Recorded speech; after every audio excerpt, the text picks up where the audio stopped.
प्रिय मित्रों, राधे राधे, जय श्री कृष्णा।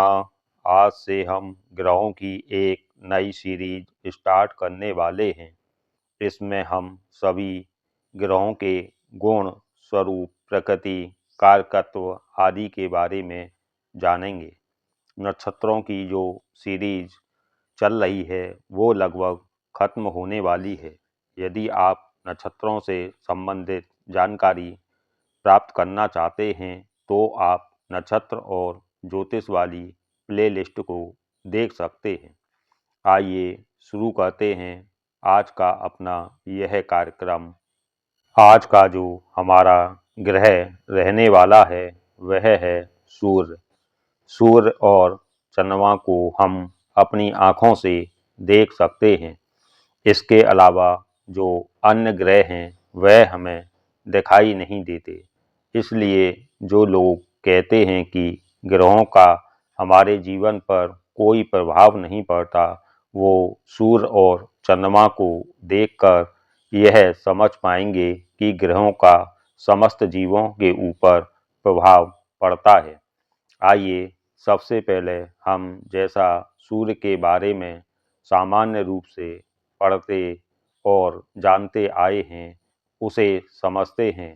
फिर हम इसके ज्योतिषीय दृष्टिकोण को समझेंगे। सूर्य सोलर सिस्टम सौर मंडल के जनक या पिता के रूप में जाने जाते हैं। सूर्य के पास अपनी रोशनी और ऊर्जा दोनों हैं। ऊर्जा का एक रूप ऊष्मा भी है, अर्थात सूर्य के पास रोशनी और ऊष्मा दोनों हैं। सभी ग्रह सूर्य की रोशनी से चमकते हैं और उन्हीं की ऊर्जा से गति करते हैं। इसलिए सूर्य को सौरमंडल का पिता कहा जाता है। ज्योतिष में भी सूर्य को पिता का कारक माना गया है। इस चराचर जगत में समस्त ऊष्मा और ऊर्जा के कारक भी सूर्य हैं।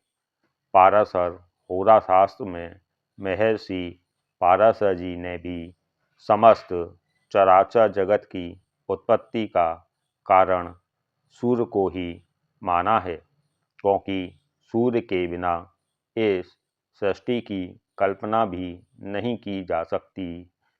यहाँ महर्षि पाराशर जी बताते हैं कि समस्त चराचर जगत की आत्मा भी सूर्य है। जब हम नवग्रह स्तुति करते हैं तो उसमें सबसे पहले सूर्य देव का मंत्र आता है, जो इस प्रकार है। जपा कुसुम संकाशम कास्पेयम महद्युतिम तमोरिम सर्वपापघ्नम प्रणतोऽस्मि दिवाकम।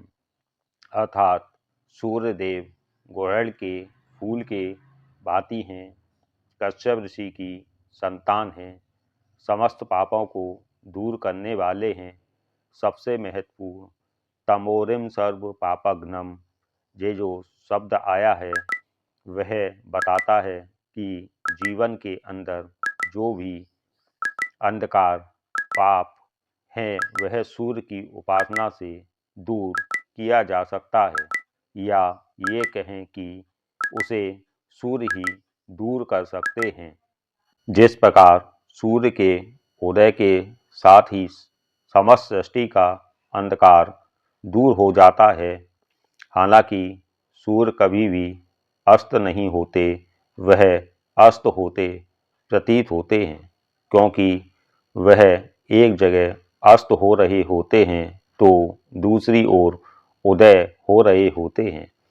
जिस प्रकार सूर्य समस्त सृष्टि के अंधकार को दूर करते हैं, उसी प्रकार समस्त जीवों के जो भी अंधकार हैं, आप समझ ही पा रहे होंगे कि जहाँ भी मार्ग रास्ता दिखाई नहीं दे रहा है, उसे केवल और केवल सूर्य ही दूर कर सकते हैं।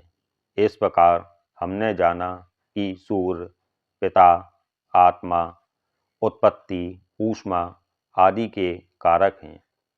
यहाँ हम किस ग्रह से क्या क्या विचार किया जाना चाहिए, यह समझ रहे हैं। आगे जब हम भावों के बारे में पढ़ेंगे तो यह जानेंगे कि कौन कौन से भाव में कौन कौन सा ग्रह क्या क्या फल देते हैं। सूर्य और किस किस के कारक हैं, आइए ये भी जानते हैं। सूर्य आपके मान सम्मान, प्रसिद्धि, फेम, हड्डी, बोन्स, अथॉरिटी, अधिकार, गवर्नमेंट, सरकार आदि के कारक भी सूर्यदेव हैं। आत्मा, आत्मसम्मान या आत्मा से संबंधित जितने भी विषय हैं, उन सब के कारक सूर्य ही हैं। यदि किसी व्यक्ति को सम्मान मिलने में परेशानी आ रही है, फेम मिलने में परेशानी आ रही है, या सरकार गवर्नमेंट के साथ दिक्कत चल रही है, या दाईं आँख, हड्डी या पिता से संबंधित कोई परेशानी आ रही है, तो यह निश्चित ही मान लेना चाहिए कि सूर्य या तो पीड़ित हैं या फिर कहीं ना कहीं दुष्प्रभाव में हैं।